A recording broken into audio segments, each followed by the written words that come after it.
Hello, ladies and gentlemen, Eddie Marcus here. Again, we have heard it said that if you don't work, you don't eat. And that makes pretty good sense. I'm sure we would all agree, don't we? You don't work, you don't eat. Now, there might be a few exceptions, say like kids, children, babes. They're going to eat because they're still the responsibility of those who got them here. The elderly, the sick.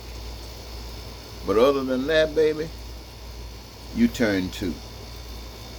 You get it going. And that's normal. That's natural. That's the part of the plan that we have left out. You see, we use part of the plan. We have any number of people employed within the industries of this nation. But we got any number of people unemployed for all kinds of reasons. Reasons that have no reason existing. Reasons that should have been denied their existence. You see, here is the plan, and I'm going to show you how the problem came. The plan is for every individual to work, to engage themselves in a creative process. And what are they creating? They're creating goods, things that we use, need, want, and services. And everything can fall under that category. Infrastructure, going to the moon. But something more feasible is like what each of us do, what you do. Some of you love sports, football, basketball, you know the sports that you love. And you get paid for it. You say, fantastic. Some of you love teaching the various subjects, the various arts, and you get really going. Engineers, builders of every venue, farmers,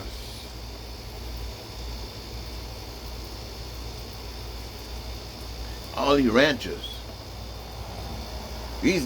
They're really serving a unique purpose.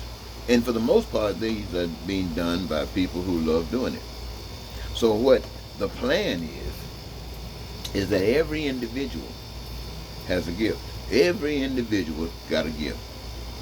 Nobody comes here just wanting to do nothing. Sure, people come here and get bored because they can't do what they want to do, and sometimes they just get caught up in doing nothing.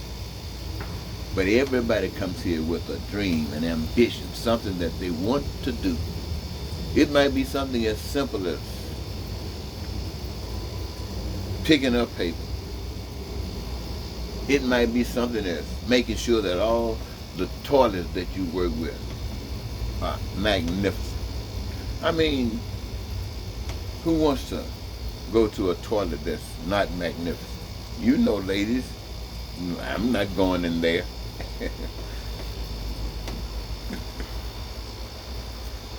Take care of the lawns, remove the snow, keep the houses looking good, painting. Just doing the jobs that they love doing. And they are creating an abundance of goods and services. An abundance of goods and services. And what? Look at it, ladies and gentlemen. Let's look at it as it really is. The resources all from the earth. These resources are a given. The power that we can't see, can't touch, can't feel, but the evidence is there. All of the resources that we use to do the things that we do are given by power. Given to who? The human race. All over the world. Given. And the gifts that we have to produce from that which is given, everything that we need, everything that we want, everything that we desire. Ain't that fantastic? Ain't that just like a masterful God? Ain't that just like one who can set an earth in the middle of space and sit it there with the sun on one side and the moon on the other? A earth that got land and water all mixed together and separated at the same time?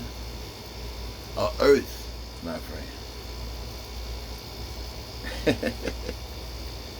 And here we are, getting an education on what we are supposed to be in this mix and how we're supposed to operate in this mix to create the peace and the prosperity and the freedom and the joy of life and our dreams fulfilled. This, my friends, comes because we operate within the realm of this basic principle that produces this, that we suffer for nothing, no lack of food, clothing, shelter, education, health care, or anything that we can imagine. We don't suffer. Why? Because we are angels. We are angels to one another. All we got to do is be good at what we do. And it is our responsibility to do everything we possibly can to ensure that everybody is good at what they do. So what we give is good and what we get is good. You can't beat that. So ladies and gentlemen, this is what I propose to you about the God that I serve. The God that when people talk to you about cattle on 1,000 hills belong to God. What they're basically saying is that all things belong to God. But they can't explain it to you like I just did because they don't see it like I just did, like I just shared with you. They see it the way the system is. See, the system came in a beautiful situation, just as I explained to you. And the system, somebody came in and said, hold it, something is wrong with this picture. You know, some of you are better than the others. Some of you deserve more than the others. Yes, some of you are special. Some of you are uniquely special. You are God's special one. And that old crap that they got you thinking that everything belongs to everybody, that's just some old game that they're playing, a mind game. That's fake baloney, fake news, anything. Now what you should do is use your brain. See, the truth that they're telling you keeps them in power over you, robbing you. And see, you have to use your truth, not the truth that they use. You have to use the alternative truth that justifies what you do. What justifies taking the land, justifies taking the resources and putting our names on it like Standard Oil or Citco or Amco or you name it. Everybody really, really, really rich got their names on it. And people got stock bought in it, benefiting from it. Everybody partying off of it. And they had to use money in order to be able to separate you. They had to use money, see. See, you were doing it naturally. It was just a natural flow of doing things. It was just a natural creativity involved in the process of heaven.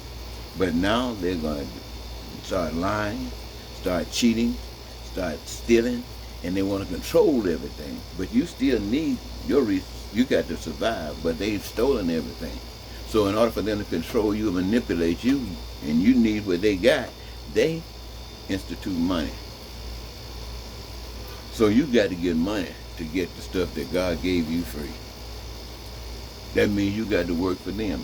And what capacity? That depends upon what they need done and what they create the jobs for, or allow jobs to be created for.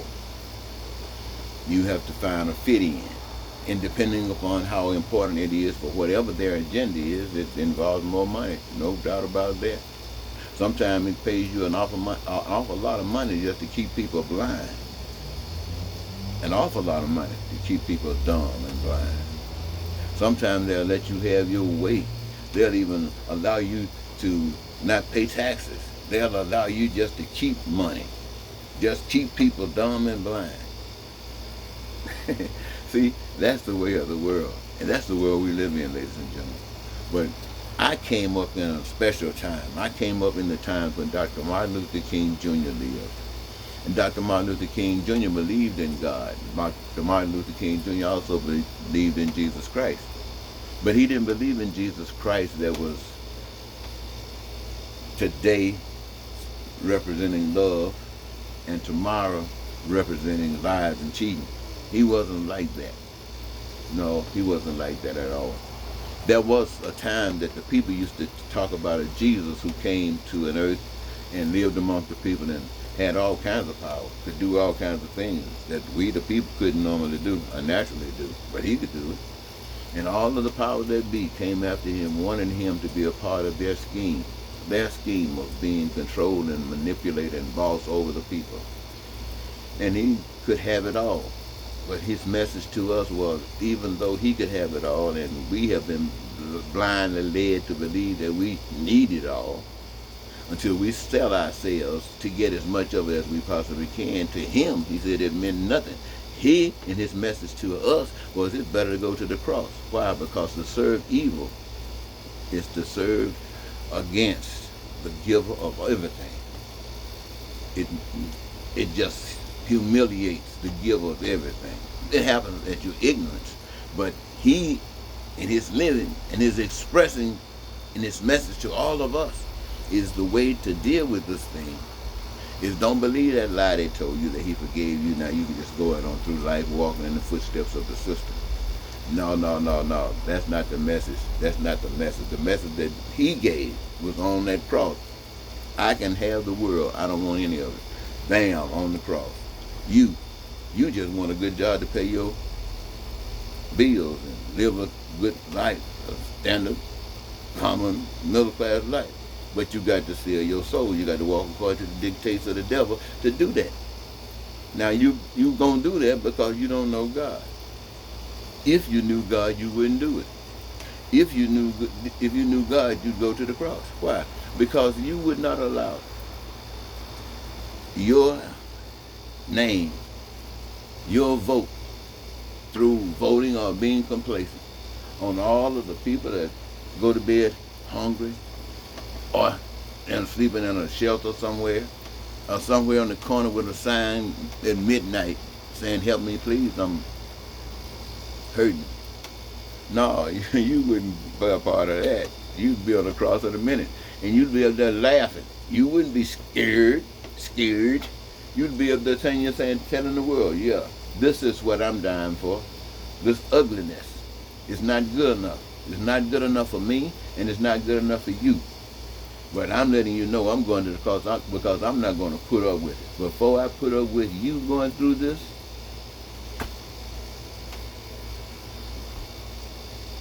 let's go." And then somebody said, Peter said, "Hang me upside down." See, ladies and gentlemen, you never knew that the message, there's a war going on. There's a battle going on between good and evil. And Donald Trump and the people that's following him is a perfect example of all the kinds of evils that have always existed.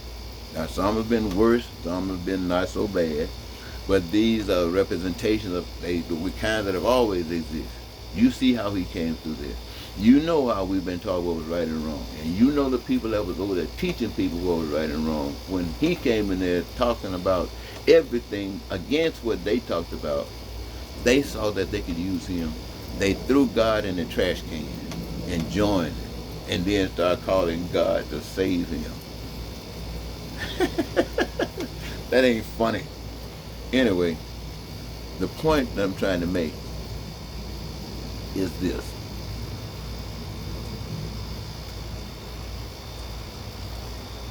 Being a product of the 60s, when people were trying to get the right to vote down in Mississippi, taking them off the plantation, trying to teach them how to write their names, because most of them, and many of them, couldn't write their names. They lived on plantations, Jim Crow plantations, sharecropping, whatever that meant, and teaching them parts of the preamble to the Constitution, which was required in order to get a vote, if they let you do that. All of these kinds of things you had to go through to try to have a voice. Now they want to take away that voice again. So This is a perfect example of all of that stuff. And what is being challenged to those who say they know God is to look at the example of Jesus Christ, to understand what it really means to care about others as you care about yourself. But most of all, putting your faith in the power that you can't see, that is responsible for you being here. A power that has taken care of you through all of the thick, through all of the thin, to this very moment, regardless of what you have been caught up in. You might have been in prison, you might have been shot, you might have had a stroke, you might have been through all kinds of changes. But your situation, the power of that Almighty God is responsible for your being here. And with that comes a responsibility to you. And that responsibility is nothing that just comes upon you at that point in time. That responsibility has always existed, but it is a responsibility that the people must exercise. We have been given the authority to move mountains, but we got to do it following the principles that would move the mountain. And the mountain I'm talking about is caring about one another, so that we can have that life. Well, ladies and gentlemen, I want to thank you so very much. 16 minutes is probably long enough, and I know some of you glad I'm getting ready to wrap it up. So I'm going to wrap it up until next time. This is Eddie Marketing. What subject should I use for this? Goodness gracious. What subject? Yeah. Well, yes. The subject is pertaining basically to working, creating goods and services makes the people owners, so they never have to suffer. But you got to make sure you stay on that path, because there's another path that says, I own this stuff. Forget God. This is standard. This is Citgo. This is Amco. This is MP. And we say you got to do this. And that's when you're supposed to go to the cross. Now, ladies and gentlemen, you think I'm joking? I'm not joking. Think about that. Think about what it would really mean if somebody said you were a peculiar people, if you were bold enough to do that kind of stuff, if you had that kind of freedom, if you had that kind of knowledge, if you had that kind of understanding of God. Just think about how easy that mountain would be to move. Somebody said, well, Dr. King died. Hey, and what else happened? Everybody went to sleep. They said, oh, no, they were faking it. You, today, are faking it. This is why that's why Donald Trump became president of the United States. That's why he's committed all these crimes against the people of the United States and still free. Even though his conduits are in prison and jail and been pardoned and all that kind of stuff, he's still out there walking around free, plotting his next move. And you complaining, but you don't want to talk about those things that's necessary to stop him dead in his track. What's necessary to stop him dead in his track? The things that I've been telling you about will stop him dead in his track. Because the people knew that heaven was going to be established after they've been living in hell. They wouldn't give a stink about Trump, or anything that Trump been talking about. But don't nobody want to talk about that. Hey, why not? I don't know. Until next time, Eddie B.